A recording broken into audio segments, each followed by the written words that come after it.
บายดีวันนี้จะมารีวิวเป็น750สภาพงามๆเลยเด้อบ่มีตำหนิอย่างเลยเครื่องเดิมๆมาเลยบ่มีบนแตกบนแปลวบนใดเลยแจงามเดิมหมดเลยสีเดิม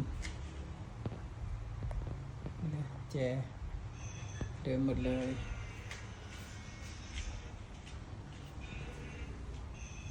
หน้าจอเดิมดีมากแจนี้ก็บ่มีแตกเด้อนี่เลยเติมมันเลย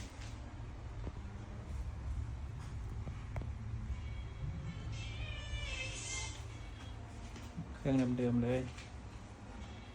ท่านใดสนใจก็มาเบิ้งมาลองอะไรเถอะปุ่มให้เบิ้งนะปุ่มทุกอย่างตามปกติ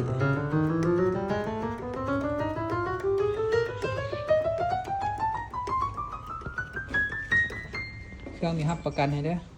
ซื้อจากหาเรามีรับประกันให้เอาไปใส่มีปัญหาภายในรับประกันเอาไปให้ฟรีปุ่มแคมหน้าจอไม่ยังกดได้ปกตินี่เลยบาลานซ์ลุ่มกดได้เบิดกดง่ายเบิดทุกอันเด้อปุ่มสตาร์ทสต็อปอันนี้วันที่เซ็ตกี่ฝุ่นเนาะในปกติอันนี้กดนี่ก็ได้คอมท่านใดสนใจมาเบิ้งมาลองอะไรเด้อ